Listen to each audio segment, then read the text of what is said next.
Good morning. It's September the 19th and I thought I would show you my grow room. I had to suddenly activate my grow room because we've had the threat of frost all week long.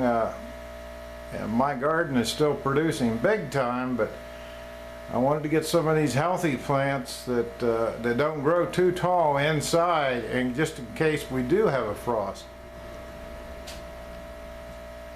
Pepper plants are ideal. This will be my third year that I've had pepper plants indoors. They don't grow real tall, and I've done pretty good with tomatoes too. The only trouble is they grow to the ceiling and into the lights, and then what do? I mean, you can only do so much with so much space. But anyhow, this is my grow room.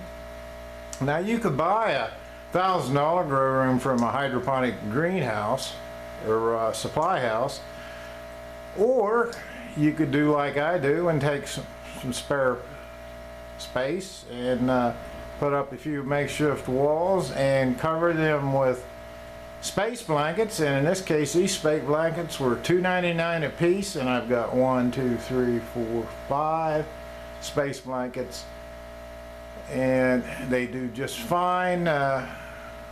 Right now I have my lights set to come on 14 hours a day, and I have a mixture. Let me show you.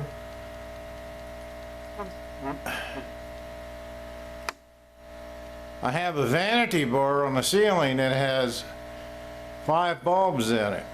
Now I've ordered some more, but these are all CFLs. The 2 large bulbs that have kind of a yellowish glow are in a wavelength that promotes fruiting, blossoms, and fruitation.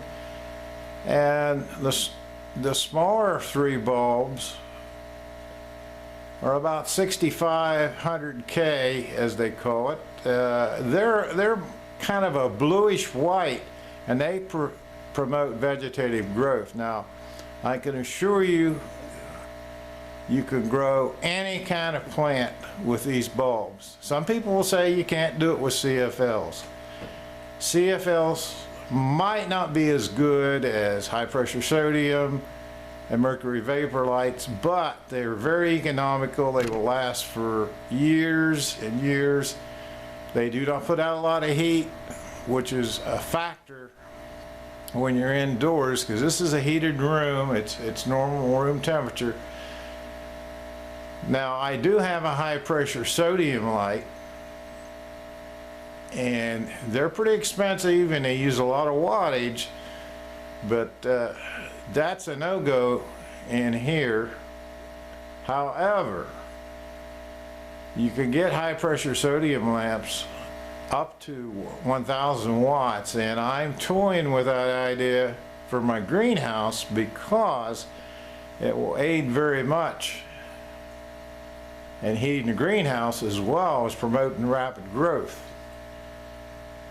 Without artificial lighting, you're getting to the time of year that many plants, tomatoes in particular, will not do as good. They'll still grow in a greenhouse, but when I get my greenhouse up and running, and you will be getting videos in the near future showing the progress I'm making, I'm going to add some lighting to that greenhouse, probably high pressure sodium and mercury vapor, and it'll probably supply about 25 to 30% of the heat for that greenhouse, but it'll also promote tomato growth. And I can assure you those tomatoes will grow clear to the top of that greenhouse, which is almost 10 feet, and they'll taste just as good as summertime tomatoes. I'm sure that most of you have noticed as the sunlight hours dwindle, the flavor in tomatoes are not as good, and that has to be a factor of one of 2 things: either the temperature is going down or the sunlight. I say it's probably sunlight, because sunlight is what promotes photosynthesis in all green plants. And when you cut the sunlight hours back, photosynthesis is going to shut down much earlier on a daily basis. In fact, we're losing about a minute a day of sunlight. During the photosynthesis process, please don't quote me on this,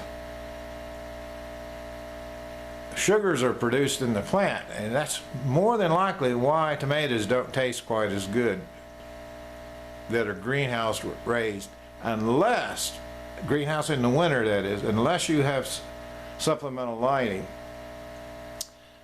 In a few months I'll have proof for the pudding on this one. But in any case, these plants here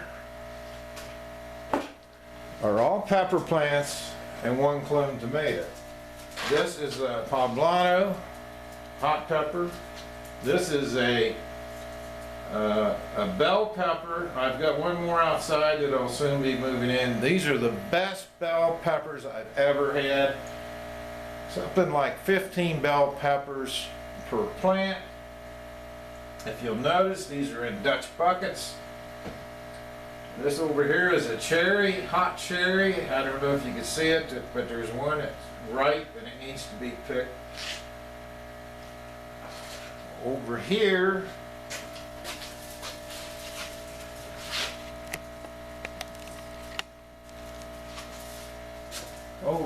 we have two plants in one bucket.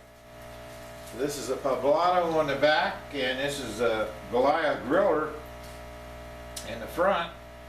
And here is a big beef clone. I just rooted this big leaf clone about 3 weeks ago. It's been in the Dutch bucket for 2 weeks.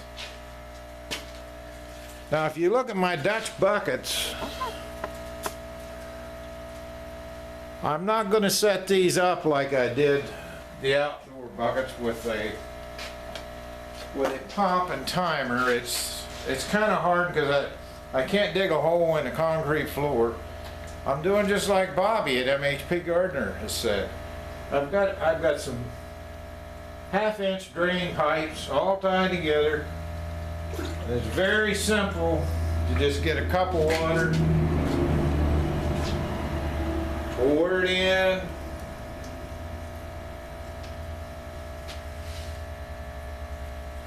three or four times a day, and it'll drain right back out to this bucket. And I can assure you, these plants will do great. Since most of them are pepper plants and the one clone tomato, they're not demanding a lot of nutrients and water like a mature tomato does. So therefore, just a cup of water in each bucket 3 or 4 times a day is going to be sufficient. I just set this grow room up yesterday, so these plants have been accustomed to about 10 hours of sunlight, and even less because it's been cloudy here for the past few days. They're now under 14 hours of sunlight, equivalent to sunlight, should I say, man-made sunlight, and they probably within just a few days they will start to show some growth. That's all for today, folks. Have a nice day. Pahalam.